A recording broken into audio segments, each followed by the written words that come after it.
বাড়িতে বসে আছেন, ওই আল্লাহর শুকর আদায়ের জন্য মাহফিলে চলে আসুন। গর্জিয়াস কণ্ঠে শেষবারের মতো আবারও বলুন আলহামদুলিল্লাহ। তাই আসুন আমরা আল্লাহর শুকর আদায় করে আলোচনায় যাচ্ছি। আজকের এই বৃষ্টির দিনে আপনারা যারা বাড়িঘর ছেড়ে দিয়েছেন, আপনারা হলেন জান্নাতি। বলুন আপনারা কিসের মেহমান? বল হুজুর সরাসরি জান্নাতি কইলেন, আমরা কিভাবে জান্নাতে যাইব? আসলে আমরা জান্নাতে যাব, জান্নাতের একটা টিকিট আপনাদের প্রত্যেকের কাছে আছে।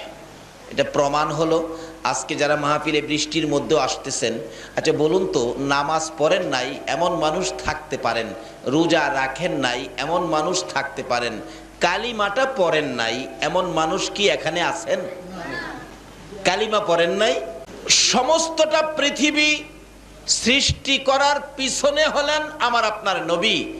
এই নবীকে যদি সৃষ্টি না করত, বলুন তো এই পৃথিবী সৃষ্টি হইতো? এই নবীকে যদি সৃষ্টি না করত, বলুন তো জান্নাত কি সৃষ্টি হইতো? তাহলে আমার নবী বলেছেন, মান ক্বালা লা ইলাহা ইল্লাল্লাহু ফাদাখালাল জান্নাহ, যারা এই কালিমাটা পড়ছে তারা জান্নাতে প্রবেশ করবে। আপনি দেখেন অনেক সময় হিন্দুরাও ওয়াজ শোনে, বহু হিন্দু ভাইয়েরা মাহফিলের পরে আমার সাথে সাক্ষাৎ করে দোয়া নেয়। হিন্দুরাও ওয়াজ শোনে, কিন্তু তাদেরকে দেখবেন প্যান্ডেলের ভিতরে তারা আসে না। ওই রাস্তায় চার দোকানে গাছতলায় দাঁড়ায় দাঁড়ায় ওয়াজ শুনবে, প্যান্ডেলের ভিতরে তারা আসতে পারে না। কেন? ভিতরে আসার অনুমতি নাই। অর্থাৎ এই বেহেশতের বাগানে আসার টিকিট তাদের কাছে নাই।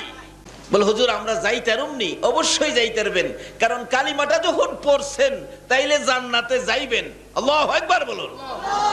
অনেক সময় মানুষ চট্টগ্রাম থেকে ঘেটলক সিটিং বাসের টিকিট কাটে ঢাকা যাওয়ার জন্য।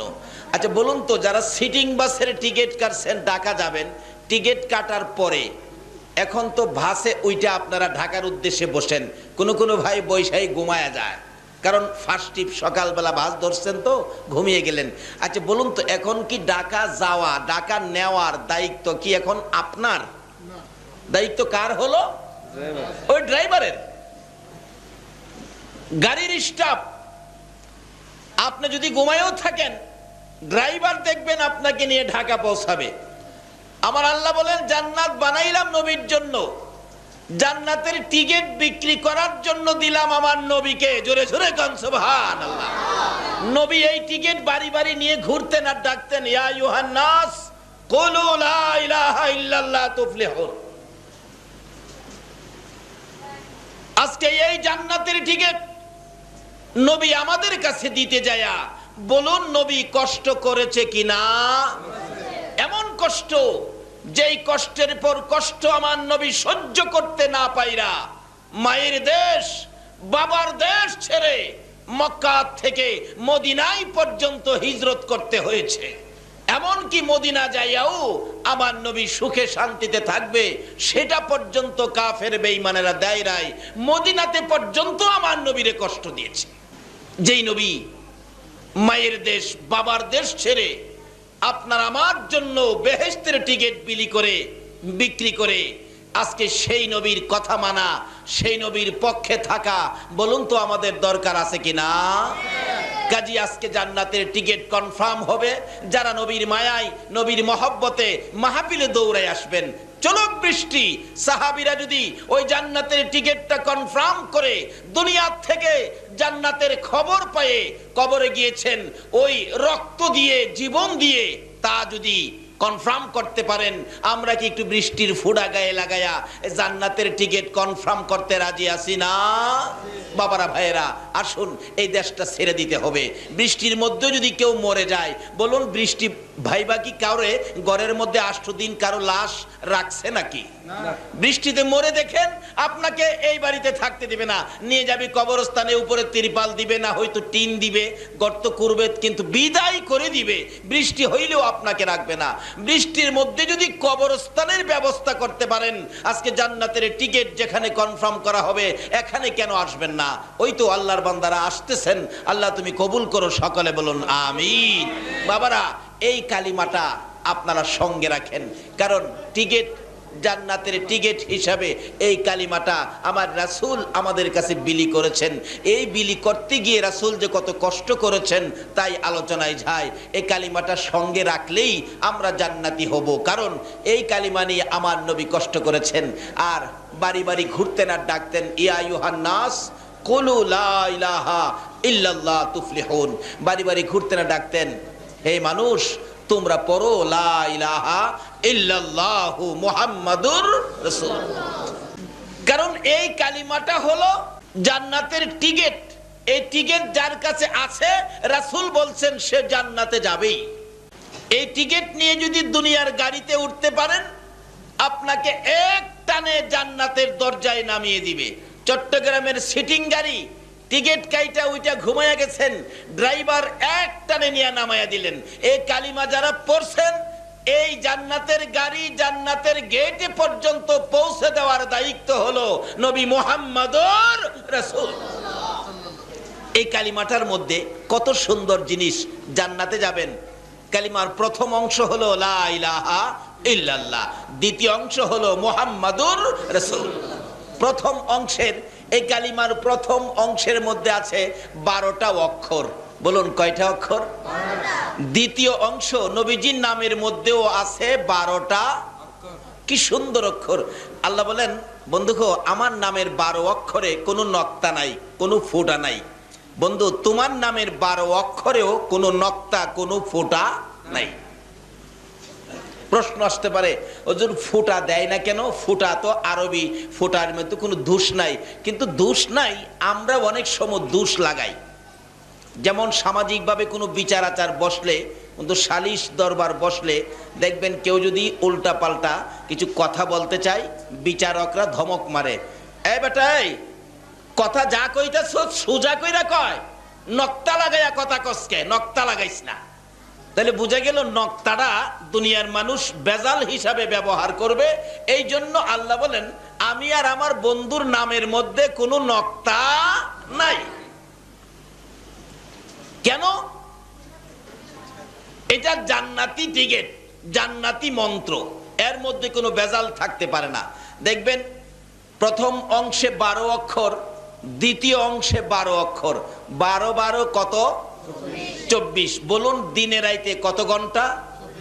বেহেশতে যাবেন, এই যে বেহেশতের টিকিট কালিমাটা কত সুন্দর দেখেন। দিনে রাইতে 24 ঘন্টা, 2 নামের মধ্যে 24 অক্ষর। আল্লাহ বলেন, বন্ধু এই 24 অক্ষরের কালিমাটা জান্নাতে যাওয়ার উদ্দেশ্যে কোনো ব্যক্তি, আমার জান্নাতের কোনো মেহমান 24 ঘন্টায় কোনো গুনাহ যদি করে ফেলে, কোনো অপরাধ করে ফেলে, 24 ঘন্টার গুনাহ নিয়ে যদি কেউ 24 অক্ষরের কালিমাটা একবার পাঠ করে, আমি আল্লাহ 24 ঘন্টার গুনাহ মাফ করে দিলাম। আজকে এই কালিমার কত দাম আমরা জানি না। কেন? এই কালিমা নিয়ে আমাদের রক্ত দিতে হয় নাই, এই কালিমা নিয়ে আমাদের মায়ের খাইতে হয় নাই, শুধুমাত্র কালিমাটা নিয়ে আজকে বৃষ্টির মধ্যে মাহফিলে রওনা হয়েছে। আমি নিজেও বৃষ্টিতে ভিজছি। আমার মন বলে, হাসরের জমিনে যদি আর কোনো কিছুই কবুল না হয়, আজকে কোরআন হাদিসের পক্ষে মাহফিলে আসছেন, এই বৃষ্টির ভিজা জামাটা হাসরের দিন তুলে ধরবেন। প্রভু গো, তোমার নবীর আলোচনা শোনার জন্য বৃষ্টির মধ্যে গিয়েছিলাম, জামাটা ভিজে গেছে, একে উসিলা করে তুমি আমাকে মাফ করে দাও। বলুন মাফ করতে আমার আল্লাহ পারবে কিনা? হাসরের দিন কত উসিলা যে তালাশ করবে এই নবীর উম্মতের, অন্য নবীর উম্মতের না, এই নবীর উম্মতের যে কত উসিলা তালাশ করবে হাসরের দিন। ডাক দিবে, এদিকে আয়, নামাজ পড়ছিলি? রোজা রাখছিলি? জীবনে কোনো ওয়াজ মাহফিলে গেছিলি? গেছিলাম, বখতিয়ার পাড়া গেছিলাম, বৃষ্টি ভিজে ওয়াজ শুনছি। শুনছিলি? ফেরেশতারা দেখো তো তার আমল নামায় ওয়াজ মাহফিল। ফেরেশতারা জি প্রভু গো আছে, ওয়াজ শুনতে গেছিল বৃষ্টি ভিজা। আল্লাহ বলবেন, আমি তো আমার বন্ধুর সাথে কথা দিছি রে, আমার বন্ধুর উম্মতের আমি মাফ করে দিব। আমি কথা দিছি বন্ধুরে। কেন কথা দিছে? আমার নবী উম্মতের ব্যথায়। বলুন দিনে রাইতে 24 ঘন্টায় নবী কাঁদতেন কিনা? আমার নবী চোখের পানি জর্জর করে সব সময় ছাড়তেন। আমার আল্লাহ একদিন ডেকে ডেকে বলেন, বন্ধু গো, তোমার জন্য কুল কায়নাত, তোমার জন্য সব, তোমাকে খুশি করার জন্য আমি আল্লাহ সব করতে রাজি। সকল নবী রাসূলগণ আমাকে খুশি করার জন্য তারা পাগল, আর আমি আল্লাহ তোমাকে খুশি করার জন্য পাগল। আল্লাহু আকবার। যে আল্লাহ তোমাকে খুশি করার জন্য পাগল, আজকে তুমি কান্দো, আমি কার জন্য কি করলাম বলো বন্ধু, শুনতে চাই কোন ব্যথায় তুমি কান্দো। আমার নবী জবাব দেন, প্রভু গো, আমি কান্দি হাসরের জমিনে আমার বন্ধু, হাসরের জমিনে আমার উম্মতেরা জাহান্নামে যায়। আমার আল্লাহ বলেন, বন্ধু কথা দিলাম তোমার উম্মতকে জাহান্নামে দেব না, তারপরও কান্দে, এখন কেন কান্দো? মাউত কান্দি, তোমার 100 ভাগ মায়া ছিল, 1 ভাগ মায়া দিয়ে কুল মাখলুকাত বানাইছো, 1 ভাগ যে তোমার মধ্যে শর্ট আছে, তার কারণে নিয়ে আমার উম্মতেরা জাহান্নামে যায়, তার কারণে নিয়ে আমার উম্মতকে তুমি জাহান্নামী বলে ডাক দাও। আমার আল্লাহ বলেন, বন্ধু শুনো, হাসরের জমিন যেদিন কায়েম হবে গো, ওই মাখলুকাতের মায়ার কোনো প্রয়োজন পড়বে না। আমি 1 ভাগ মায়া দিয়ে যেই মাখলুকাত বানাইলাম, তাদের কাছ থেকে 1 ভাগ মায়া টাইনা আমি আল্লাহর 100 ভাগ পুরা করব। ও বন্ধু কথা দিলাম, 100 ভাগ দয়া মায়া তোমার উম্মতের জন্য কাজে লাগাইব। আমার নবী তাও কান্দে, মাবুদ আমার ভয় লাগে গো, আমার কষ্ট লাগে গো, হাসরের জমিনে কোনো কারণে নিয়ে আমার উম্মতেরা জাহান্নামে যায়, আমার উম্মতেরা গুনাহগার হইয়া অন্য নবী রাসূলের উম্মতের মতো দাঁড়ায়ানি লজ্জা পায়। আমার আল্লাহ বলেন, বন্ধু তুমি কি হইলে খুশি হইবা বলো? আমার নবী বলেন, প্রভু গো, আমাকে যদি খুশি করতে চাও, হাসরের জমিন যেদিন কায়েম হবে, হিসাব কিতাব শুরু হওয়ার আগে আমার সকল গুনাহগার উম্মতের গুনার খাতাগুলো আমি নবীর হাতে উঠাইয়া দিলে খুশি হইব। আল্লাহু আকবার। সব গুনাহগার উম্মতের খাতাগুলো আমার হাতে দেলাইলে। আসলে নবীর কান্না এটাই ছিল সব সময়, ইয়া রাব্বি হাবলি উম্মতি। হাবলি মানে আমার উম্মতেরে আমারে হেবা করে দাও। দেখছেন সমাজে একটা আইন আছে, হেবা দলিল। হেবা দলিল করলে এটার মধ্যে পেনশন চলে না, অর্থাৎ অন্য কোনো আইনের ফাঁক থাকে না। এই জন্য নবী সবসময় বলতেন, ইয়া রাব্বি হাবিলি উম্মতি, আমার উম্মতের হেবা দলিল করে আমারে দাও, আমি যা করি আমার উম্মতের লইয়া করব। সুবহানাল্লাহ। আল্লাহ বলেন, বন্ধু তোমার উম্মত গুনাহগুলি খাতা যা আছে তোমার হাতে দিয়া দিব। কেন?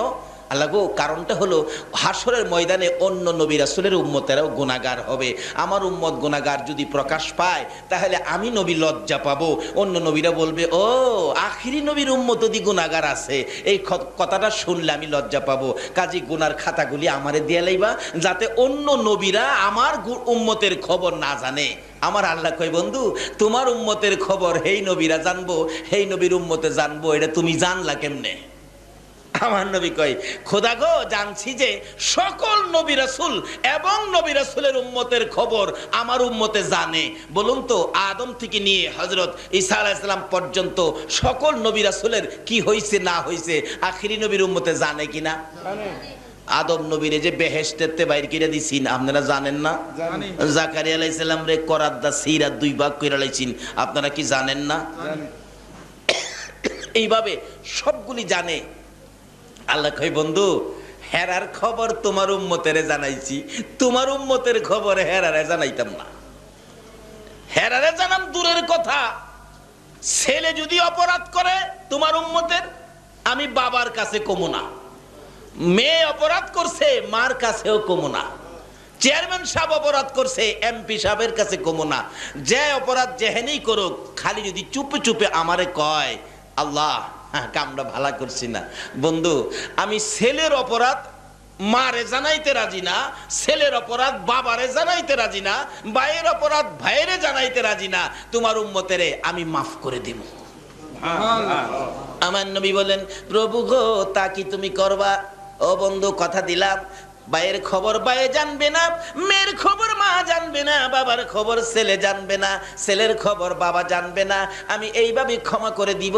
তাহলে তোমার উম্মতের গুনার খবর অন্য নবীরা জানবে, তুমি কেমনে জানো?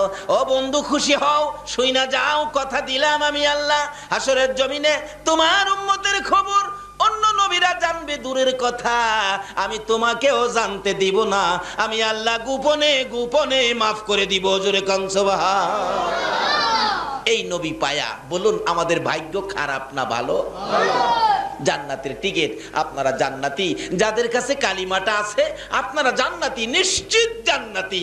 হয়তো একটু গুনাহ খাতা হয়ে গেছে, আল্লাহ পাক একটা না একটা উসিলা দিয়া মাফ করে দিব। হাসরের দিন ডাক দেবে, দিগায় নামাজ পড়ছিলে, রোজা রাখছিলে, ওয়াজও গেছিলে, গেছিলাম তো, দিগায় ফেরেশতারা দেখো তো ওয়াজে গেছিল, তার আমল নামায় আসেনি, প্রভু গো আছে তো, তাইলে বাড়াবাড়ি দৌড়াদৌড়ি করিস না, এই ফাঁকেটা খালি যাও, কারণ আমার বন্ধুর সাথে কথা দিছি বন্ধুর উম্মতের মাফ করে দিব। আটটা ডাক দিব, এদিকে আয়, নামাজ পড়ছিলে, রোজা রাখছিলে, মাহফিলে গেছিলে, প্রভু গো মাহফিলের আওয়াজ শুনছি, গেছি না। হুজুর যাইছিল, হুজুরে খাওয়াইছিলি? আমি একদিন খাওয়াইছিলাম। কোন হুজুরে খাওয়াইছিলি? চট্টগ্রামের বড় হুজুরে একদিন বাড়িতে খাওয়াইছিলাম। ফেরেশতারা দেখো তো, ফেরেশতারা বলবেন হ্যাঁ প্রভু গো ঠিক আছে খাওয়াইছিন, যা যা যা চেক। আর এদিকে কি নামাজ, রোজা, মাহফিল গেছলি, মৌলবীরা খাওয়াইছিলি, কোন কিচ্ছু করছিস? প্রভু গো একটা করছিলাম কি, একজন নাইবে নবী আলেম রে একদিন শ্রদ্ধা করে একটা সালাম দিছিলাম। আল্লাহকে বল সালাম দিসলে শ্রদ্ধা করে নাইবে নবী হিসাবে হ। এই ফেরেশতারা দেখো তো, প্রভু গো ঠিক আছে, যা এই উসিলায় তোরে মাফ করে দিলাম। যারা টিকিট কাটছেন একটা না একটা উসিলা করে নিবেই জান্নাতে। কেন? নবীজি বলছে এই টিকিটওয়ালা জান্নাতে যাবে। বলুন এই নবীর কথাগুলো আমার আল্লাহ রাখে কিনা? কেন রাখবে না? এই কালিমা প্রচার করতে যাইয়া আমার নবী কত মার খেয়েছে। আল্লাহু আকবার বলুন। বাড়ি বাড়ি যখন যাইতেন যুবকেরা ঠাট্টা মস্কারি করে, কোন যুবকেরা পাথরের কণা দিয়া ডিল মারে। আপনারা প্রথম ক্লাসের বইয়ের মধ্যে পেয়েছেন নবী যে রাস্তা দিয়ে চলাফেরা করত, একটা দুষ্ট বুড়ি বালুর নিচে কাঁটা দিয়ে রাখতো। আমার নবীর পাও মুবারকে কাঁটা যখন বিঁধে যাইত, আমার নবী পাও টেনে টেনে ব্যথায় অস্থির হয়ে চোখের পানি ছেড়ে দিত। বুড়ি দূরে দাঁড়াইয়া খিলখিল করে হাসতো।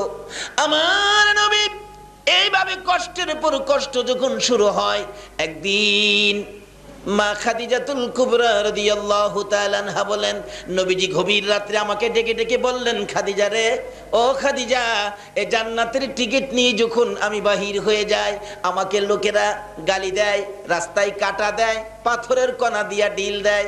রে খাদিজা, আমার মা নাই রে, বাবা নাই রে, এই ব্যথা কার কাছে বলবো, কার কাছে বলবো?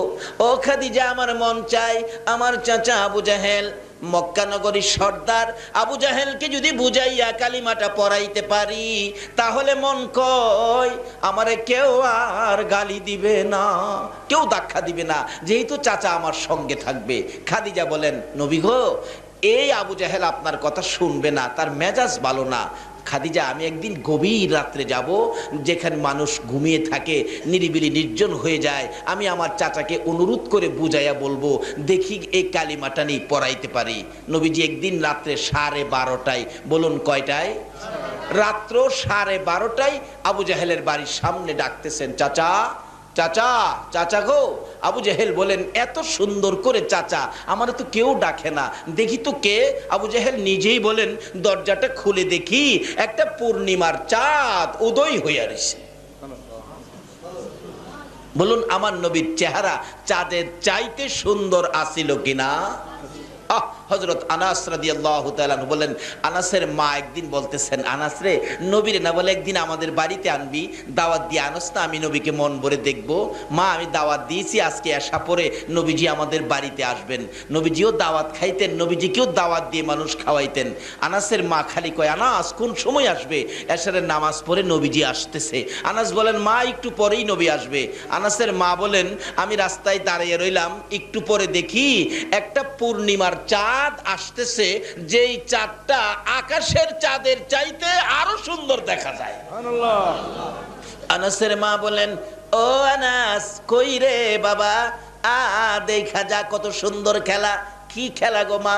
আনাস, একটা চাঁদ আকাশে আর একটা চাঁদ ওই জমিনের মধ্যে দেখা যায়, এটা কি রে? আমি তো বুঝতে পারতেছি না। আনাস দৌড়ে এসে বলেন, মা গো, কই দেখো, ওই যে আসতেছে। আনাস চোখের পানি ছেড়ে দিলেন, মা গো, ওইটা আকাশের চাঁদ, এটা হলো মুমিনের কলবের চাঁদ। জোরে জোরে কোন সুবহান।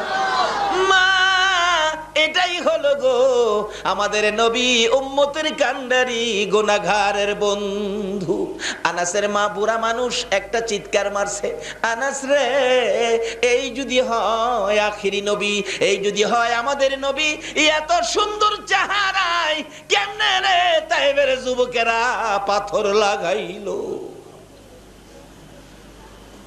কেমনে রে এই সুন্দর চেহারায় পাথর মারলো? কত যে সুন্দর আমার আপনার নবী।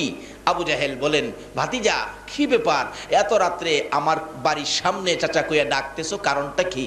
আমার নবী দুইটা চোখের পানি জর্জর করে ছেড়ে দিলেন। চাচা, চাচা গো, তুমি তো জানো আমার মা নাই। হ, জানি। চাচা, তুমি না জানো জীবনে কোনোদিন বাবা কইয়া ডাকতে পারি নাই? হ বাবা, এটা জানি। কি ব্যথা বলো না, আসল কথাটা কি বলো। চাচা, আমার মা নাই, বাবা নাই গো। আমি জান্নাতের টিকেট কালিমাটা লইয়া যখন বাহির হই, জান্নাতের টিকেট কালিমা 24 অক্ষরের কালিমা, 24 ঘন্টার গুনাহ মাফ পাইয়া এত বড় জান্নাতের মালিক হবেন, এটা কেমন কালিমা? এই কালিমাটা লইয়া আমার নবী কত কষ্ট করেছে, কালিমাটা মাপ দিয়া দেখলেন না? কত কষ্ট যে করেছে। 24 অক্ষরের কালিমার বিনিময় 24 ঘন্টার গুনাহ মাপ দিয়ে 10টা পৃথিবীর সমান একটা জান্নাত দেবেন। এটা কেন দিবেন, কোন কারণে দিবেন, একটু খোঁজ নিয়ে তো দেখলেন না? দয়ার নবী, মায়ার নবী ডাকতেছে, চাচা গো, আপনি তো জানেন আমার মা নাই। হ, আপনি কি জানেন না আমার বাবা নাই? কোনদিন বাবার ব্যথায় যখন কাঁদছিলাম, আপনি কি আমার একটু মায়া করেন নাই? হ, করেছিলাম। চাচা, একটা দুঃখ নিয়ে আসছি। কি দুঃখ? চাচা গো, এত রাত্রে তোমাকে ঘুম থেকে জাগাইয়া কষ্ট দিলাম। আমার মা যদি থাকতো, বাবা যদি থাকতো, এইভাবে তোমারে কষ্ট দিতাম না। কি কষ্ট কেন দিলা শুনি? চাচা, এই কালিমাটা লইয়া জান্নাতের টিকিট লইয়া বাহির হলে যুবকেরা আমারে কষ্ট দেয়, গালি দেয়, ধাক্কা দেয়, রাস্তায় কাটা দেয়। আপনি যদি কালিমাটা পড়ে আমি নবীর সঙ্গী হতেন গো, তাহলে মন কই মক্কার লোকেরা আমার আর গালি দিত না, যেহেতু আপনি চাচা আমার সঙ্গী হবেন। আবু জাহেল বলেন, এত বড় সাহস তোমার, কালিমা আমার কাছে নিয়ে আসছো, দাঁড়াও আমি আসতেছি। ঘরের ভিতরে ঢুকলো, আমার নবী, এতিম নবী দাঁড়াইয়া রইছে। একটু পরে নিষ্ঠুর পাষাণ আবু জাহেল ঘরের ভিতর থেকে লাল রঙের একটা চাবুক খুইজা বাহির করছে, পিছনে রেখে নবীর সামনে হাজির। বাতিজা, কি বলেছিল আবার বলো। আমার নবী বলেন, চাচা গো, এই কালিমাটা পড়বেননি, আমার সঙ্গী হবেননি, এমন শব্দ উচ্চারণ করলেন। সাথে সাথে আবু জাহেল পিছন থেকে আঙ্গুলের মতো চিকন লাল রঙের চাবুকটা বাহির করে, যে নবীর চেহারাই রে জীবনে মশা মাছি বসে নাই, ওই নবীর সুন্দর চেহারায় আবু জাহেল ছাত করে আঘাত শুরু করে দিল। যেই জায়গায় ওই চাবুকের আঘাত লাগতো, কিতাব লেখে নবীজির চামড়া মুবারক ফাইটা রক্ত বাহির হতো। চাপা দিয়ে ধরতো, এদিকে ধরলে এদিকে মারে, আবার চাপা দিয়ে ধরে। নবীজি রক্তে লাল লাল, জামা ভিজে গেছে। তারপরে বলতেছেন, চাচা গো, আমারে আর মাইরো না, আমার মা নাই, বাবা নাই। আবু জাহেল বলেন, এই কালিমা নিয়ে আরো কোনোদিন আমার বাড়িতে আসবানি। চাচা, আর মাইরেন না, আমি সইতে পারি না। তারপরেও মারতেছে জীবনে যাতে না আসে, এমনকি মারতে মারতে আমার নবীকে চিৎ করে মরুভূমির বালুর মধ্যে শোয়া ফেলেছে। নবী দুইটা হাত বাড়াইয়া ডাকে, আর মাইরো না, সইতে পারি না। মারতে মারতে দুইটা হাত রক্তে লাল লাল করে দিল, জমিনে হাত ছেড়ে দেয়, আর তুলতে পারে না। আমার নবী এতিমের মতো তাকিয়ে আছে, আর কথা পর্যন্ত বলতে পারে না। আবু জাহেল